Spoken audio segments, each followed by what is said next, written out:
Hi viewers, అందరికి welcome friends. మన ఛానల్కి స్వాగతం ఫ్రెండ్స్. ఇండియా వర్సెస్ ఇంగ్లాండ్ మొత్తానికి T20 సిరీస్ అయితే లాస్ అయిపోయింది.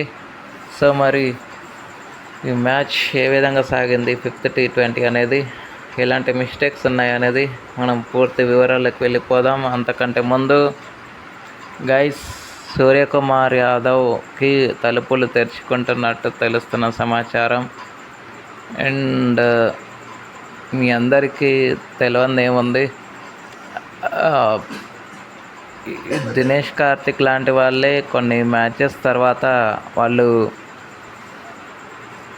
డొమెస్టిక్ క్రికెట్లో రాణించిన తర్వాత మళ్ళీ వాళ్ళు ఇండియా తలుపు తట్టారు. కాబట్టి thanks of India news paper అయితే తెలపడం అయితే విశేషం. సో మరి సూర్యకుమార్ యాదవ్ వస్తే బాగుంటుంది. మరి ఎప్పుడు వస్తాడు ఏంటి అనేది చూడాలి. అండ్ ఇంకొక విషయం ఏంటంటే, ప్రిన్స్ యాదవ్ హర్షిత్ రాణేకి రీప్లేస్మెంట్గా వన్డే టీంలో స్క్వాడ్లో అయితే చోటు దక్కించుకోగలిగాడు. ఆఫ్ఘనిస్తాన్తో ఇచ్చినటువంటి పర్ఫార్మెన్స్ వల్లే ఈ మ్యాచ్లో కూడా, అంటే ఈ సిరీస్లో కూడా తనకైతే చోటైతే లభించింది. సో మరి ఇక ఏమాత్రం లేట్ చేయకుండా మనం టాపిక్లోకి వెళ్ళిపోదాం. So let's move in to the topic. Hi, hello viewer, అందరికీ వెల్కమ్ ఫ్రెండ్స్. మన ఛానల్కి స్వాగతం.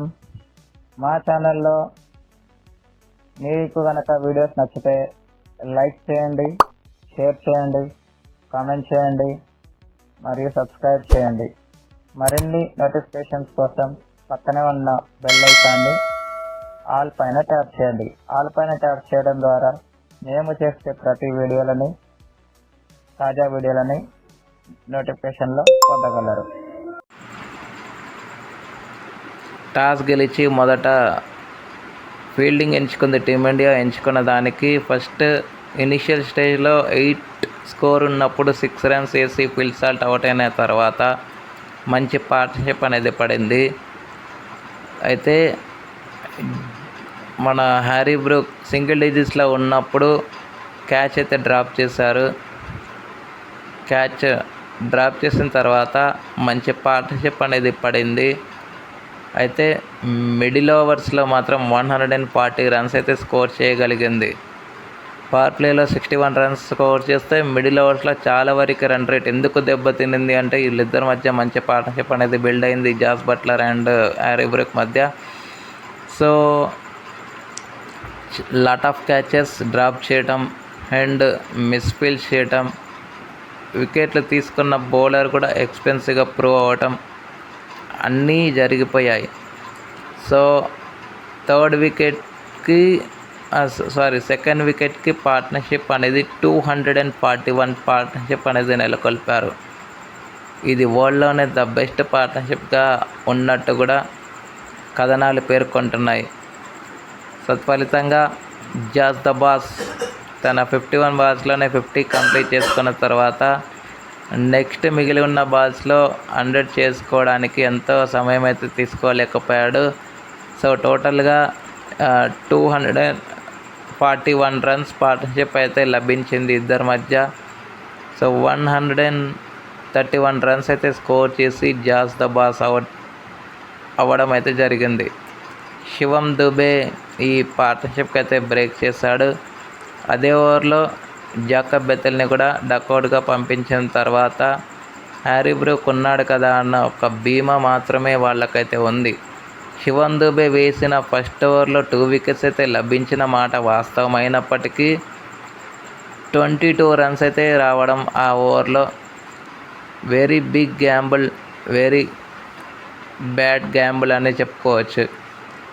ఎందుకు అంటే, ప్రిన్స్ యాదవ్కి వేపిస్తే ఖచ్చితంగా మేబీ స్కోరింగ్ రేట్ అనేది పడిపోవచ్చేమో అని it's my personal opinion.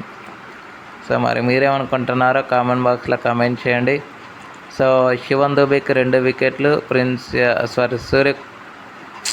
Prasidh కృష్ణకి 1 వికెట్ అయితే లభించడం జరిగింది. అండ్ టీమిండియా 2 మార్పులు అయితే చేసుకొని వచ్చినప్పటికీ వాళ్ళ లక్ అయితే ఏమాత్రం కుదుట పడలేదని చెప్పుకోవచ్చు. లక్ అనేది లభించలేదని చెప్పుకోవచ్చు. సో సూర్యాన్ షెడ్గే 2 క్యాచ్లు అయితే డ్రాప్ చేశాడు. ఇషాన్ కిషన్, తిలక్ వర్మ ఒక్కొక్క క్యాచ్ డ్రాప్ చేశారు. రవి విష్ణయ్ ఒక క్యాచ్ అయితే డ్రాప్ చేశాడు. టోటల్గా 6 క్యాచ్లు అయితే డ్రాప్ అయ్యాయి. ఒక 2 ఏమో రన్అట్లు అయితే మిస్ అయ్యాయి. అనంతరం లక్ష్య చేతన్ ఆరంభించిన 257 రన్స్ అయితే స్కోర్ చేశారు ఇన్ 20 ఓవర్స్లో. 258 చాలా పెద్ద టార్గెట్. దానికి తగ్గట్టుగా రిక్వైర్ రన్ రేట్ చెక్లో పెట్టుకోవాలి, అంత ఘోరంగా బ్యాటింగ్ చేయాలి అన్న ఇంటెంట్ అనేది లభిస్తుంది. సో సంజు శాంసన్ వచ్చాడు, మంచిగా 27 రన్స్ అయితే స్కోర్ చేసినప్పటికీ పార్ట్నర్షిప్ అనేది అంత ఎక్కువగా డెవలప్ చేయలేకపోయారని చెప్పుకోవచ్చు. 3 రన్స్ వేసి అభిషేక్ శర్మ అవుట్ అయిన తర్వాత సంజు శాంసన్ కూడా త్వరగానే వెళ్ళిపోవడం జరిగింది. ఈ తరుణంలో 4th వికెట్కి పార్ట్నర్షిప్ అయితే పడింది. Tilak Varma and Shreyas Iyer. So Shreyas Iyer 28 runs వేసి అవుట్ అయ్యాడు. కానీ ఇషాన్ కిషన్ అండ్ తిలక్ వర్మ ఇద్దరు 50 చేసినప్పటికీ వాళ్ళ యొక్క ప్రయత్నం వృధానే అని చెప్పుకోవచ్చు. ఎందుకంటే ఇషాన్ కిషన్ వెరీ రాంగ్ మూమెంట్లో తను అవుట్ అవడం అనేది ఇండియా కొంప ముంచిందని చెప్పుకోవచ్చు. వెరీ మస్ట్ ఇంపార్టెంట్ వికెట్ అయితే ఇంగ్లాండ్కి ఆ టైంలో దొరకడం అనేది పెద్ద సాహసమే చేశారు, ప్లాన్ వర్కౌట్ చేశారు. సో మొత్తానికి టీమిండియా ఐర్లాండ్ సిరీస్ కోల్పోయినప్పటి నుంచి వెరీ బ్యాడ్ రికార్డ్స్ అనేవి నెలకొల్పుకుంటున్నారు. ఇప్పుడు టీమిండియా ఈ మ్యాచ్ ఓడిపోవడం వల్ల మనకి T20 ర్యాంకింగ్స్లో ఇన్ని రోజుల వరకు నెంబర్ 1 స్పాట్లో ఉండేవాళ్ళము. ఇప్పుడైతే నెంబర్ 2 స్పాట్కి అయితే పడిపోవడం అయితే జరిగింది. ఇప్పుడు ఇంగ్లాండ్ నెంబర్ 1 స్పాట్కి అయితే వెళ్ళిపోవడం విశేషం. ఓకే ఫ్రెండ్స్, ఇక player of the match award అయితే నో డౌట్ నో సర్ప్రైజ్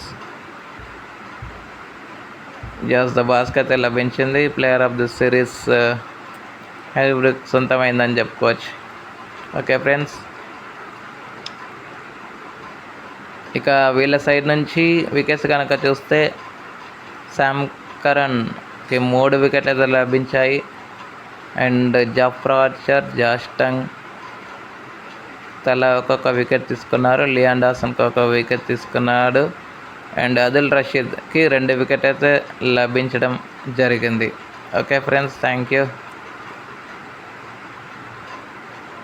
మరి ఓడిఐ సిరీస్ కూడా అతి త్వరలోనే స్టార్ట్ అవుతుంది కాబట్టి రోకో వచ్చిన తర్వాత మనకేమైనా ఒక గెలుపు రుచి చూపిస్తారనే అయితే కోరుకుందాం. Okay friends, thank you. ఇలాంటి అప్డేట్స్ కోసం ఛానల్ని సబ్స్క్రైబ్, షేర్, కామెంట్ చేయండి. మరొక అప్డేట్తో మీ ముందు ఉంటాను ఫ్రెండ్స్. అంతవరకు సెలవు, నమస్కారం.